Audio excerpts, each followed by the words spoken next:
దైవ సన్నిధిలోనే అంతులేనంత నిధి. అది ఎంతుందో అంతుపట్టనంత నిధి. ప్రాచీన ఆలయాల్లో నిధి నిక్షేపాలు బయటపడుతున్నాయి. గతించిన చరిత్రకు పసిడి సాక్ష్యాలు బయటకి వస్తున్నాయి. అరుణాచలం సమీపంలోని పురాతన శివాలయంలో పసిడి గలగలలు ఆశ్చర్యాలకి గురి చేస్తున్నాయి.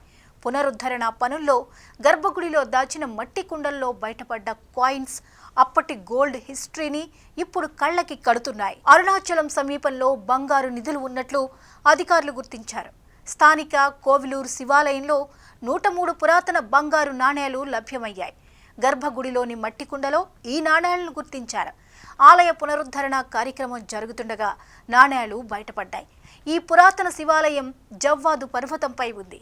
ఈ దేవాలయాన్ని చోళరాజుల కాలంలో నిర్మించినట్టు చరిత్ర చెబుతోంది. అంతేకాదు, ఆలయానికి సమీపంలో 10వ శతాబ్దపు నాటి శాసనం సైతం బయటపడింది.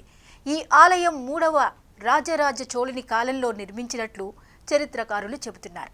ఆ రోజుల్లో ఆలయాల్లో విరాళాలుగా వాణిజ్య కార్యకలాపాల్లో బంగారు నాణేలను విస్తృతంగా ఉపయోగించేవారు. అరుణాచలం సమీపంలోని పురాతన శివాలయంలో దొరికిన బంగారు నాణేలు 500 సంవత్సరాల క్రితం శ్రీకృష్ణ దేవరాయలు ముద్రించినవని నిపుణులు భావిస్తున్నారు. మట్టి కుండలో దొరికిన 103 బంగారు నాణేలపై వరాహ లాంఛనం ఉంది. ఈ వరాహ లాంఛనం ఉన్న నాణేలను చాళుక్యులు, కాకతీయులు వంటి వారు ఉపయోగించారు. ఈ వరాహ అవతారం విష్ణువు యొక్క రూపం. ఇది వారి అధికారానికి, నాణేల యొక్క ప్రత్యేక గుర్తింపుకు చిహ్నంగా ఉండేది. తమిళనాడులోని ప్రాచీన శివాలయం గర్భగుడిలో విజయనగర సామ్రాజ్యపు బంగారు నాణేలు బయటపడటంపై చరిత్రకారులు విశ్లేషిస్తున్నారు. విజయనగర సామ్రాజ్య విస్తరణ సమయంలో పసిడి నాణేలను ఆ గుడిలో భద్రపరిచి ఉంటారని భావిస్తున్నారు. శివాలయం నుంచి విష్ణు ఆలయం వరకు విజయనగర సామ్రాజ్యం అంతేలేని సంపద. బంగారు నాణేలు బయటపడడంతో విజయనగర విష్ణు ఆలయంలోని రహస్య గదిపై ఆసక్తి నెలకొంది. విజయనగర గోల్డెన్ గ్లోరీ ఓ అంతు చిక్కని మిస్టరీ అనే చెప్పాలి. శివాలయ గర్భగుడిలో దొరికిన విజయనగర సామ్రాజ్యానికి చెందిన ఈ బంగారు నిధి 16వ శతాబ్దానికి చెందినదిగా భావిస్తున్నారు. గజపతి యుద్ధాల్లో విజయం సాధించిన విజయనగర చక్రవర్తి శ్రీకృష్ణ దేవరాయల కాలానికి చెందినవి. విజయనగర సామ్రాజ్య పసిడి నిల్వలు దక్షిణ భారతదేశమంతా విస్తరించి ఉన్నాయనేందుకు ఈ బంగారు నాణేలు నిదర్శనంగా నిలుస్తున్నాయి.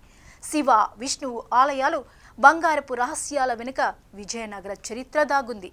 ఆలయ పునరుద్ధరణకు, కార్యకలాపాలకు శ్రీకృష్ణ దేవరాయలు పసిడి దానం చేశారని చారిత్రక ఆధారాలు ఉన్నాయి. ప్రపంచంలోని అత్యంత సంపన్న ఆలయమైన శ్రీ అనంత పద్మనాభ స్వామి ఆలయంలోని పసిడి నిల్వల విలువ సుమారు 2 లక్షల కోట్లు ఉంటుందని అంచనా. ఆలయంలో 7 గదులు ఉండగా అందులో 6 మాత్రమే తెరిచారు. 7వ గది ఇంకా మూసే ఉంది. పురాతన సంపదను లెక్కించడానికి చాలా కాలం పట్టింది.